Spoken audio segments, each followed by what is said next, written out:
Hey, friend, Steve here. Welcome back to Wrestle Juice. Thought we'd take a break from talking about like current event stuff and talk about old stuff. I saw a thread on the Squared Circle Reddit thing that posed the question, who was the worst WWE champion of all time? Who had the worst title reign of all time? And before I have not looked at the answers, but that got me thinking, hey, what a fun video. Instead of crapping on stuff from today, like why the Vince McMahon is booking Seth Rollins versus Amos without a story in advance of it, we talk about crappy decisions from the past. Why they made The Miz champion like 3 years ago.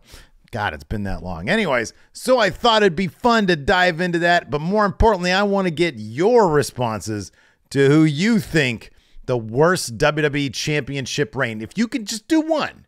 I have 5 here, but I want to hear your number one, everybody's number one answer.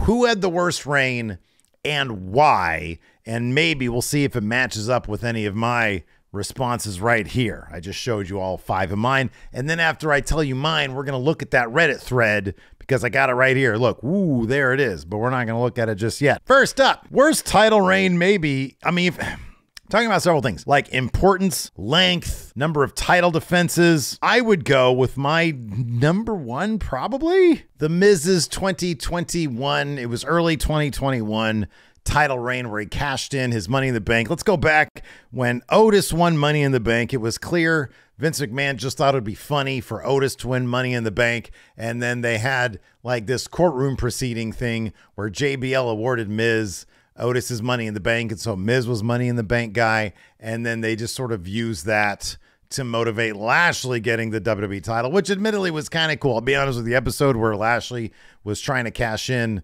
his favor from The Miz because Lashley beat the crap out of Drew McIntyre to allow The Miz to get that WWE title.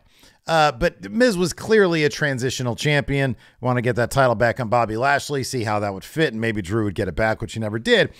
But in the meantime, you had this Miz. It was during the middle of pandemic too, so it sucked even more.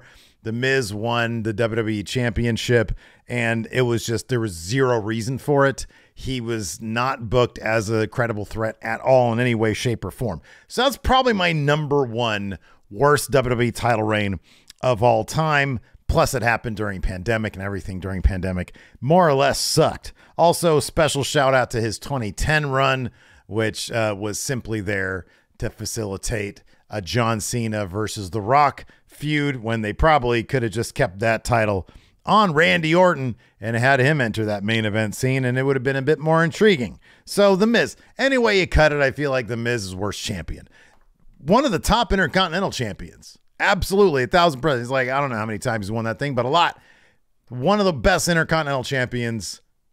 One of the worst WWE champions of all time. Maybe my number one.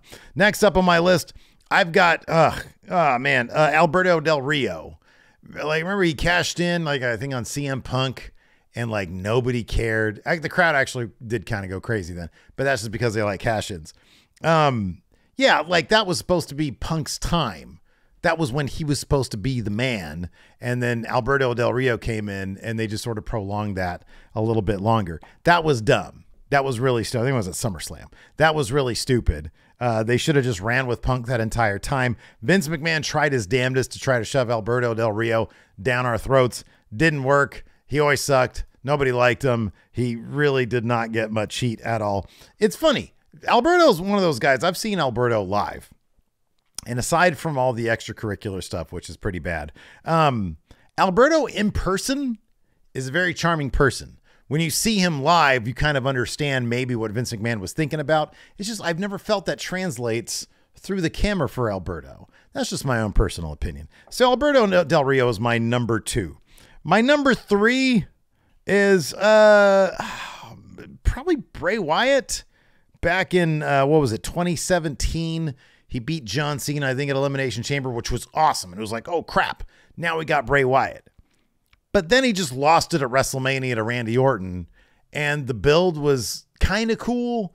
And then Randy Orton burned his house down, which was kind of cool, even though the story was kind of told oddly.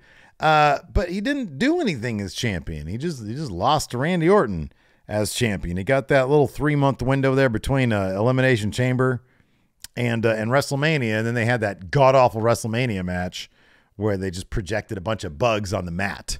So that's going to be my number, whatever that is, 3. And then I got to do this. And the one good thing came out of this number 4, Jinder Mahal's title reign. One good thing came out of it, and it was his new theme song. His theme song was awesome. The presentation, the Bollywood boys, I thought all that stuff was really cool. But it was clear that they had just put that title on Jinder because they were trying to penetrate the Indian market. And it was just, they didn't build him up in any way, shape, or form. He had it for about 6 months. And from what I understand, I saw a graph one time that showed like WWE social media engagement or the mentions or something like that, like fell off a cliff after Jinder won the title. I think it ran a lot of people away. People were not happy about that. I like Jinder Mahal. I think he is a charismatic guy and everything, but his title reign meant absolutely nothing. He beat Randy Orton a couple times. I forget who else he beat, but it was just a really, really You know how you know this reign was bad? It's because they were going to do Survivor Series, and then they wanted like a real opponent for Brock Lesnar for brand versus brand. And then they just had AJ Styles take it off Jinder Mahal. That's how I remember it happening anyways. Is that right? Is that how it happened? Holy crap, my memory is good. That is actually how it happened. And then my last one here, probably going to go to Kane. Remember Kane beat Stone Cold Steve Austin? Sorry. Stone Cold Steve Austin for the WWF Championship. It's like an Inferno match or something stupid like that. I forget what it was. And then he was champion. It was only a couple months after Stone Cold won it in 98. And then he pretty quickly lost it. I don't know. Kane was a cool character and everything, but I feel like that was a really lame way to get that title.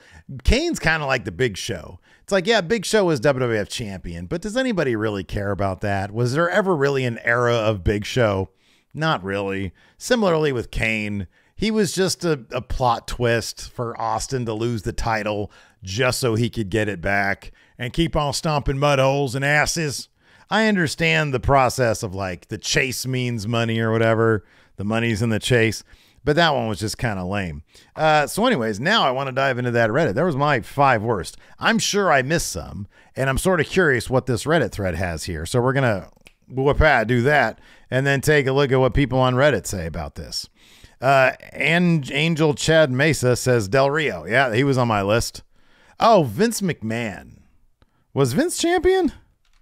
I know he won the Rumble. Did he win the He probably won the championship too, didn't he? That sounds right.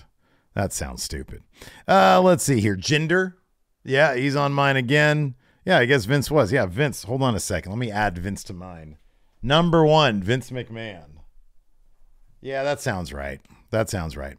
Let's see here. The Miz's second reign. So the first 5 answers here, with the exception of Vince McMahon. Forgot about that. That was very much a gimmicky thing. Here we go. Sidonesia says Andre the Giant held the title for literally 2 minutes and didn't even know that what he had won since he called it the tag team championship. Oh, that's good. Let's see here. Triple H in 2003, also known as the Reign of Terror. That was the big gold belt, though. Or wait, no, did he switch brands and he got the actual champion? Yeah, whatever. Triple H, he won a lot. I'm cool with Triple H. Let's see here. I'm looking for specifically the WWF. Wow, negative top 2581 says Diesel. Diesel held it for a year. He beat Bob Backlund in seconds in order to get it. So the Diesel, I know he didn't like, a lot of people weren't watching at the time.